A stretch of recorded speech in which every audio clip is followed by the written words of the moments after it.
स्वर्ग का मार्ग। महात्मा बुद्ध के समय की बात है। उन दिनों मृत्यु के पश्चात आत्मा को स्वर्ग में प्रवेश कराने के लिए कुछ विशेष कर्मकांड कराए जाते थे। होता यह था कि एक घड़े में कुछ छोटे छोटे पत्थर डाल दिए जाते और पूजा हवन इत्यादि करने के बाद उस पर किसी धातु से चोट की जाती। अगर घड़ा फूट जाता और पत्थर निकल जाते तो उसे इस बात का संकेत समझा जाता कि आत्मा अपने पाप से मुक्त हो गई है और उसे स्वर्ग में स्थान मिल गया है।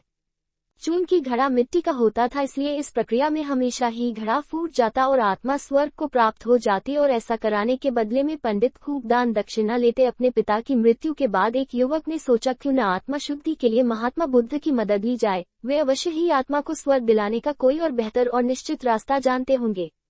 इसी सोच के साथ वो महात्मा बुद्ध के समक्ष पहुंचा। हे महात्मन, मेरे पिताजी नहीं रहे, कृपया आप कोई ऐसा उपाय बताएं कि यह सुनिश्चित हो सके कि उनकी आत्मा को स्वर्ग में ही स्थान मिले। युवक बोला।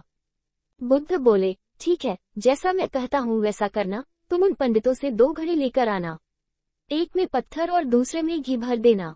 दोनों घड़ों को नदी पर लेकर जाना और उन्हें इतना डुबोना कि बस उनका ऊपरी भाग ही दिखे।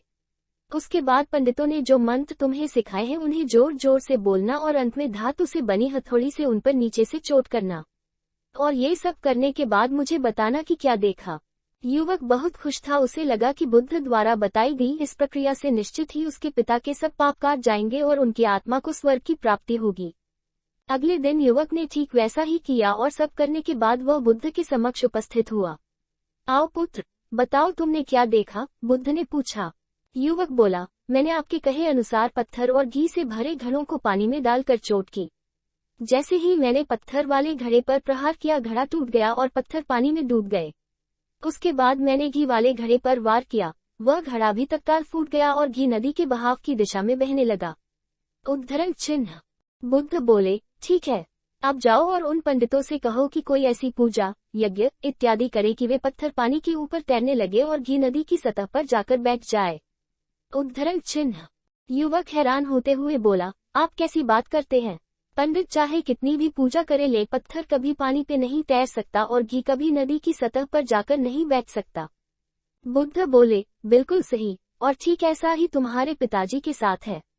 उन्होंने अपने जीवन में जो भी अच्छे कर्म किए हैं वो उन्हें स्वर्ग की तरफ उठाएंगे और जो भी बुरे कर्म किए हैं वे उन्हें नरक की ओर खींचेंगे। और तुम चाहे जितनी भी पूजा करा लो, कर्मकांड करा लो, तुम उनके कर्मफल को रत्ती भर भी नहीं बदल सकते।